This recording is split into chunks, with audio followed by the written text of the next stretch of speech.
చంద్రబాబు పాలనలో రేషన్ బియ్యం అక్రమ దందా విచ్చలవిడిగా సాగుతోందని స్వయంగా కూటమి నేతలే చెప్తున్నారు. పల్నాడు జిల్లా దాచేపల్లిలో 3 వ్యక్తులు ఓ డెన్ను ఏర్పాటు చేసి దందా చేస్తున్నారని తెలిసినా అధికారులు పట్టించుకోవటం లేదని స్థానిక జనసేన నేతలు ఆరోపిస్తున్నారు. ఈ అక్రమ దందా కారణంగా కూటమికి ప్రభుత్వానికి చెడ్డ పేరొస్తోందని కిషోర్ అనే జనసేన స్థానిక నేత ఆవేదన వ్యక్తం చేస్తూ సోషల్ మీడియాలో పోస్టులు చేస్తున్నారు. ఇదే అంశానికి చెందిన మరింత సమాచారాన్ని మా ప్రతినిధి పాసం అశోక్ రెడ్డి అందిస్తారు. ఏపీలో గంజాయి రేషన్ వ్యాపారం అక్రమంగా సాగుతుందని చెప్పేసి సాక్షి టీవీ వైఎస్ఆర్సీపీకి సంబంధించినటువంటి నాయకులు చెప్పడం కాదు, కూటమిలో భాగస్వామ్యమైనటువంటి జనసేన పార్టీకి సంబంధించినటువంటి నేతలు కూడా దీని మీద గలం విప్పుతున్నటువంటి పరిస్థితి ఉంది. తాజాగా ఆగస్టు 5వ తారీఖున వాడపల్లి పోలీస్ స్టేషన్, ప్రస్తుతం మనం ఉన్నటువంటి వాడపల్లి పోలీస్ స్టేషన్ పరిధిలోని వాడపల్లి చెక్ పోస్ట్ వద్ద 300 క్వింటాలకు సంబంధించినటువంటి రేషన్ బియ్యం బయటకు వచ్చినటువంటి క్రమంలోనే దాచపల్లిలో ఒక డెన్ ఏర్పాటు చేశారు. ఆ డెన్ కేంద్రంగానే వివిధ ప్రాంతాలకి దేశంలో ఉన్నటువంటి వివిధ రాష్ట్రాలతో పాటు పోర్టుల ద్వారా విదేశాలకు కూడా ఎక్స్పోర్ట్ అవుతుందని చెప్పేసి కూడా జనసేన పార్టీకి సంబంధించినటువంటి నేత కిషోర్ పామ్లా ఒక స్టేట్మెంట్ రిలీజ్ చేసినటువంటి పరిస్థితి ఉంది. ఒకసారి ఆయన స్టేట్మెంట్ మనం చదివి వినిపిద్దాం.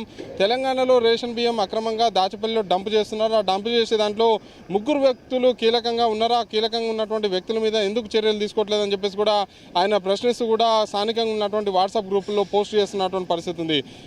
బద్రీతో పాటు నరసింగరావు, సైదులు అనే వారి కనసన్నలతో పాటు టీడీపీకి సంబంధించినటువంటి కీలక నేత పాత్ర ఉందని చెప్పేసి కూడా ఆరోపణలు వినిపిస్తున్నాయి. ప్రస్తుతం అయితే జనసేన పార్టీకి సంబంధించినటువంటి నేత కిషోర్ మాత్రం 3 పేర్లు ప్రస్తావించినటువంటి విషయం అయితే మనకైతే అక్కడ ఒక తీవ్ర సర్వత్రా ఒక చర్చనీయాంశంగా మారినటువంటి పరిస్థితి ఉంది. 3 వ్యక్తులతో పాటు టీడీపీకి సంబంధించినటువంటి కీలక నేతలు, ఆ కూటమికి సంబంధించినటువంటి మరికొంతమంది పాత్ర కూడా ఉన్నదని చెప్పేసి ఆరోపణలు వినిపిస్తున్నటువంటి క్రమంలోనే పూర్తి స్థాయిలో విచారణ చేయాల్సినటువంటి అవసరం ఉంది. ప్రతినిత్యం అటు గుంటూరు, నరసరావుపేట, పల్నాడు, మాచర్ల, దాచపల్లి లాంటి ప్రాంతాలతో పాటు పిడుగురాళ్ళ లాంటి ప్రాంతాల నుంచి కూడా విదేశాలతో పాటు దేశంలోని వివిధ రాష్ట్రాలు, ఒడిశా, ఛత్తీస్గఢ్, బీహార్తో పాటు ఇటు గుజరాత్ కావచ్చు, మనం పట్టుబడ్డటువంటి లారీ గుజరాత్కు వెళ్తుంది. గుజరాత్తో పాటు తమిళనాడు, పుదుచ్చేరిలో ఉన్నటువంటి పోర్టుల నుంచి విదేశాలకి బియ్యం అయితే ఎక్స్పోర్ట్ అవుతున్నటువంటి పరిస్థితి కనిపిస్తుంది. ఈ క్రమంలోనే ఒకవైపు సాక్షి టీవీ చెప్తుంది, మరోవైపు వైఎస్ఆర్సీపీకి సంబంధించినటువంటి కీలక నేతలు కూడా టీడీపీ ప్రభుత్వం ఏర్పాటైన తర్వాత విచ్చలవిడిగా వ్యవస్థలన్నీ నిర్వీర్యం అయిపోయాయి. ఆ నిర్వీర్యం అయిపోయినటువంటి వ్యవస్థల మాటన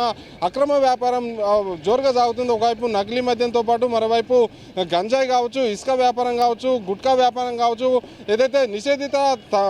ఏదైతే పొగాకు ఉత్పత్తుల్ని కూడా రాష్ట్రంలోని వివిధ ప్రాంతాల నుంచి వేరే ప్రాంతాలకు ఎక్స్పోర్ట్ అవుతుంది. వేరే ప్రాంతాల నుంచి ఇక్కడ డంప్ చేసుకొని అక్కడి నుంచి మరికొన్ని చోట్ల కూడా పంపిస్తున్నారని చెప్పేసి కూడా ఆరోపణలు చేస్తున్నటువంటి పరిస్థితి కనిపిస్తుంది. ఈ ఆరోపణలన్నీ కూడా నిజమని చెప్పేసి గతంలో సాక్షి టీవీ ఎన్నోసార్లు ఆధారాలతో సహా బయటపెట్టినప్పుడు కూడా కనీసం చంద్రబాబు నేతృత్వంలోని కూటమి ప్రభుత్వం అయితే చర్యలు తీసుకున్నటువంటి పరిస్థితి ఉంది.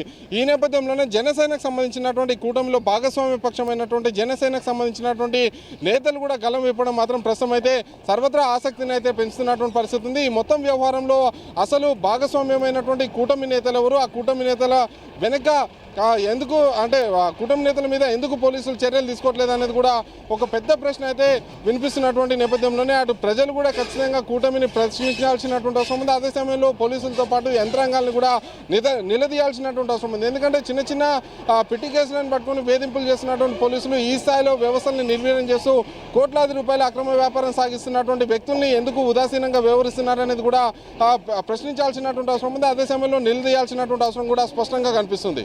వీడియో శ్రీనివాసరావు, పాసం అశోక్ రెడ్డి, సాక్షి టీవీ, వాడపల్లి.